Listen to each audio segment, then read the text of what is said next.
2025年、ドイツ、ベルリン、ある事件の捜査が突然全てを覆した。車両の所有者が判明しました。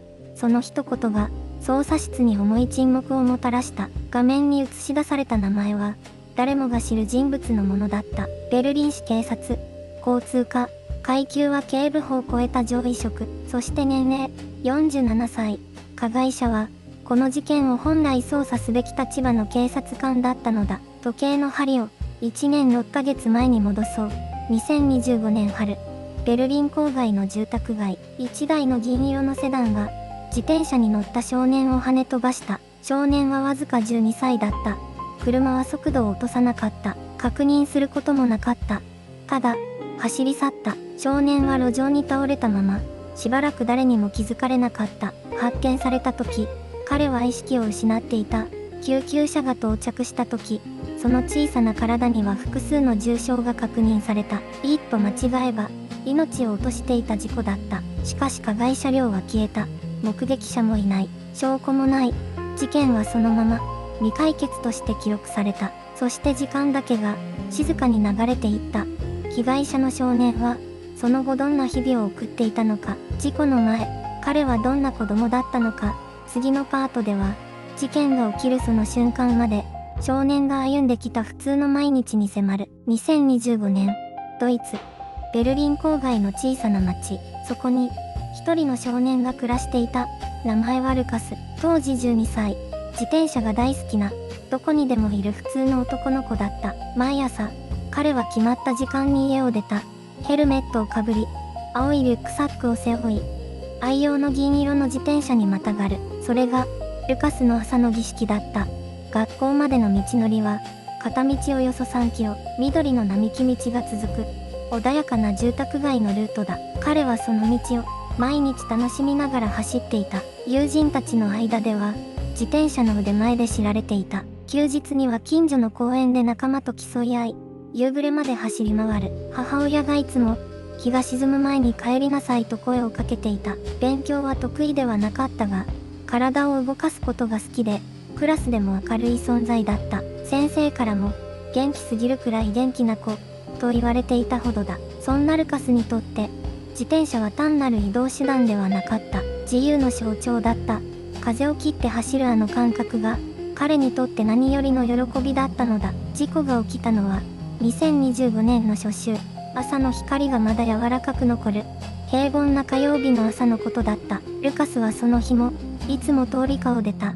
ヘルメットをかぶり、ペダルを漕ぎ出す。母親が玄関先で手を振る。それが、事故の直前まで続いた、ごく普通の朝の風景だった。しかし、その日の朝だけは、違う結末が待っていた。その瞬間は、あまりにも突然だった。2025年9月の朝、ベルリン郊外のシュパンダウ地区、住宅街を縫うように走る、幅の狭い一本道。ルーカスは自転車で、その道を南へ向かっていた。学校まで、あと数百メートルの距離だった。交差点に差し掛かった。その瞬間だった。銀色のセダンが、脇道から飛び出してきた。スピードは、明らかに出しすぎていた。ブレーキの音は、ほとんどしなかった。衝突音が、静かな朝の空気を引き裂いた。ルーカスの体は宙を舞い、路面に叩きつけられた。自転車は大きく変形し、道の端に転がった。そして、銀色のセダンは止まらなかった。一瞬、速度を落としたように見えた。しかし、そのまま走り去った。加速しながら、まるで、何も起きなかったかのように、最初に気づいたのは、近くの民家から出てきた中年女性だった。彼女はゴミ袋を手に持ったまま、道路に倒れるルーカスを発見した。男の子が倒れていた。動いていなかった。血が、アスファルトに広がっていた。彼女はそう、後に警察に証言している。救急車が到着した時、ルーカスは意識を失っていた。診断は、頭部外傷と肋骨の複数骨折。一命は取り留めたが、集中治療室での治療が続いた。加害車両は、すでに消えていた。目撃者は少なく、ナンバープレートを正確に記憶した者もいなかった。残されたのは、路面の血痕と、砕けた自転車の破片だけだった。事件は迷宮入りするかに見えた。しかし、捜査の糸口は、意外なところから現れることになる。事件から、数週間が過ぎた。警察の初動捜査は難航していた。目撃証言は断片的で、ナンバープレートの情報も不完全だった。捜査担当者たちは手がかりの貧しさに頭を抱えていた。そのまま1ヶ月が過ぎた。2ヶ月が過ぎた。事件は未解決のまま書類の山にうずもれていった。転機が訪れたのは事故から約1年半後のことだった。事故現場から約200メートル離れた住宅に住む男性がふとしたきっかけで自宅の防犯カメラの映像を見返した。データが上書きされる直前だった。映像には問題の時間帯に走り抜ける1台の車が映っていた。銀色のセダン。速度は明らかに周囲の流れより速く、ふらつきも見られた。男性はその映像をすぐに警察へ提出した。映像の解析が始まった。専門の技術班がフレームごとに映像を精査した。車体の形状、ホイールのデザイン、フロントグリルの細部、照合の結果、車種はメルセデス・ベンツの特定モデルであることが判明した。さらに、映像の一部に車両後部が映り込んでいた。ナンバープレートの一部がかろうじて読み取れた。そのデータをもとに、警察内部の車両登録照会が行われた。該当する車両の所有者が浮かび上がった。住所はベルリン市内。職業の欄には、ある肩書きが記されていた。捜査員たちの間に、重い沈黙が流れた。容疑者は、警察官だった。しかも、ベルリン警察本部の交通課に所属する警視だった。しかし、まだこの時点では確証はなかった。当然、本人はアリバイを主張することになる。容疑者は、ベルリン警察本部の交通課に所属する警視だった。年齢は47歳。勤続年数は20年以上。上司からの評価も高く、同僚からの信頼も厚い人物だった。捜査員たちは、慎重に動いた。まず、事件当日の彼の行動を洗い出した。警視は言った。あの日は非番だった。自宅にいた。と、落ち着いた声だった。動揺した様子もなかった。しかし、捜査員たちはその言葉を、そのまま受け取らなかった。アリバイの裏付けを取るため、複数の方向から確認が始まった。まず、勤務記録が紹介された。事件当日、彼は確かに非番だった。その点は一致した。しかし、次の確認で、最初の小さなほころびが生まれた。彼の車両、銀色のメルセデス・ベンツ。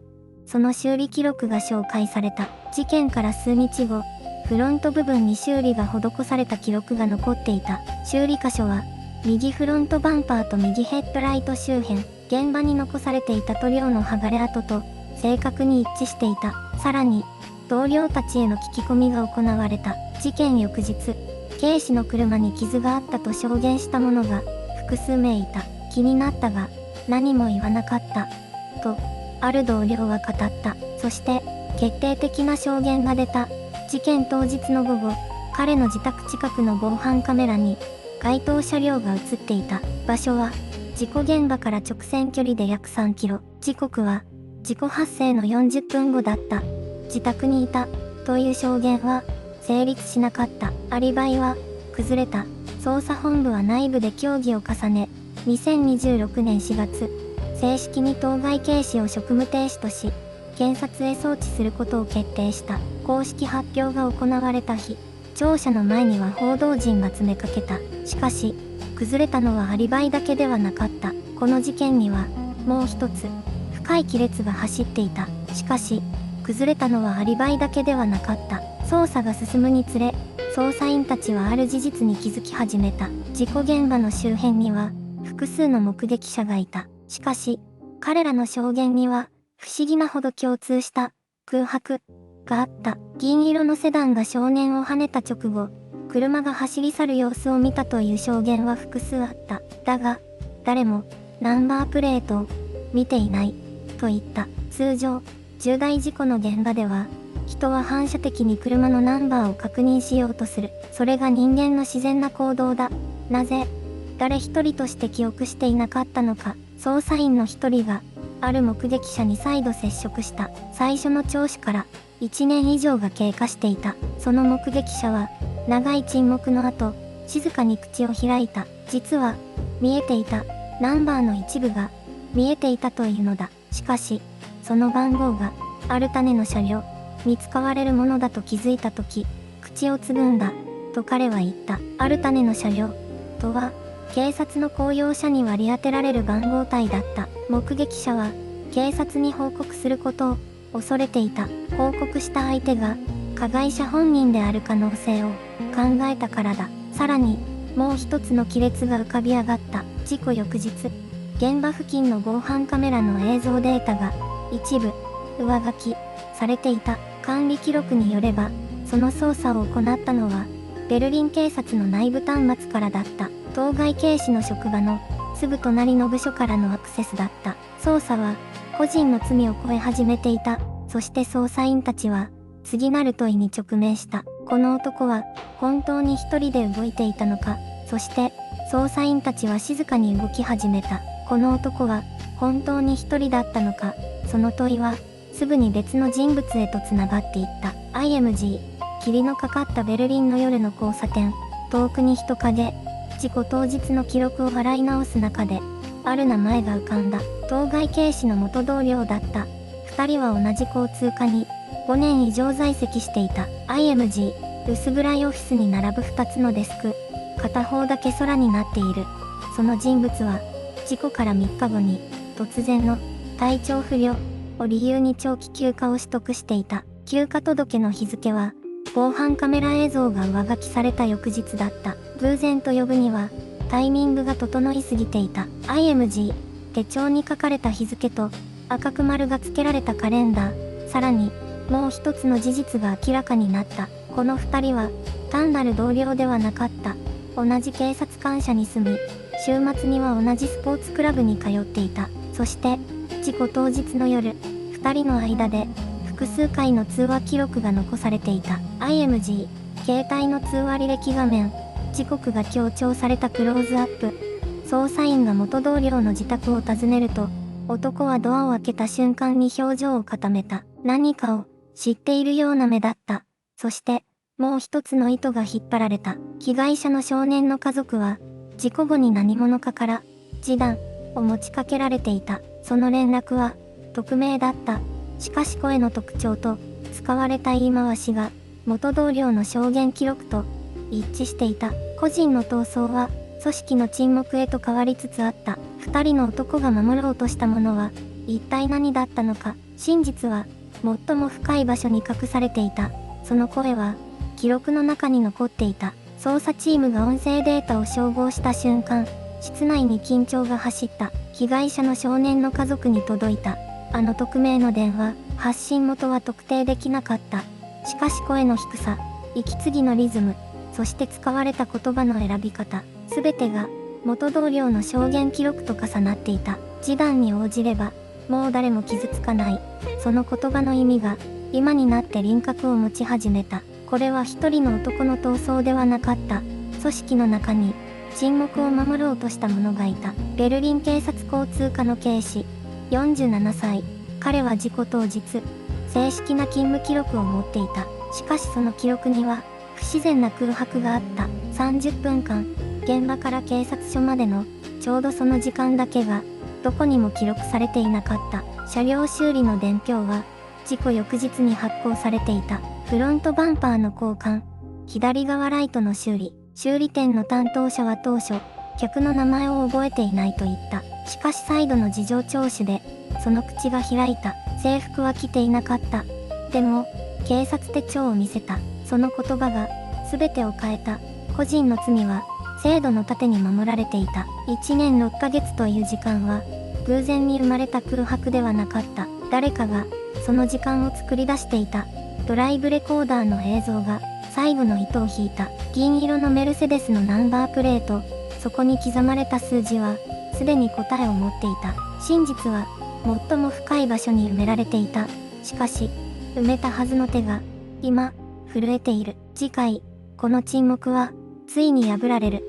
判決は、静かに下された。2026年3月、ベルリン地方裁判所は、ベルリン警察庁交通課に所属していた警部補、47歳の男に対し、危険運転致傷及び自己不申告の罪で有罪判決を言い渡した。求刑は、禁錮3年6ヶ月。法廷に、大きな声はなかった。ただ、沈黙だけが、重く漂っていた。被告は最後まで、記憶がない、と繰り返した。しかし証拠は、全てを語っていた。ドライブレコーダーの映像、車両修理の記録、同僚たちの証言、そして、事故当日の勤務記録、どれ一つとして、彼を守るものはなかった。少年は今も、完全な回復には至っていない。右足に残った後遺症は、12歳の子供から、普通の日常を奪い続けている。判決を聞いた少年の母親は、涙をこぼしながらこう言った。正義が届いたとは思えない。でも、真実が届いたことだけは、信じたい。その言葉は、法廷の外まで、静かに響いた。一つの疑問だけが、今も残っている。1年6ヶ月という空白の時間。その間、捜査はなぜ止まっていたのか、内部で情報が遮断されていた可能性を、ベルリン市議会は現在も調査中だ。制度が人を守るのではなく、罪を守っていたとすれば、それは、一人の警察官の問題では、もはやない。銀色の車は、もうどこにも走っていない。しかし、その影は、まだ消えていない。次回、最終章、この事件が社会に問いかけた、本当の意味に向き合う。それから、時は流れた。ベルリン市内の交通課、静かになったオフィスに、彼の席はもうない。47歳の警察官は、職務を停止された。起訴状が手渡された日、彼は何も語らなかったという。少年は、今も回復の途中にある。骨折した足はつながった。しかし、あの日の記憶は、まだ彼の中に残っている。事件を1年6ヶ月にわたって追い続けた市民がいた。ドライブレコーダーの映像を手に、諦めなかった人たちがいた。制度が沈黙を選んだ時、声を上げたのは、普通の人々だった。ベルリン市議会の調査は、今も続いている。内部での情報遮断があったのか、答えはまだ、出ていない。銀色の車は走らない。しかし、問いはまだ走り続けている。正義とは、待つものではない。求め続けるものだ。この物語を、あなたはどう受け取っただろうか。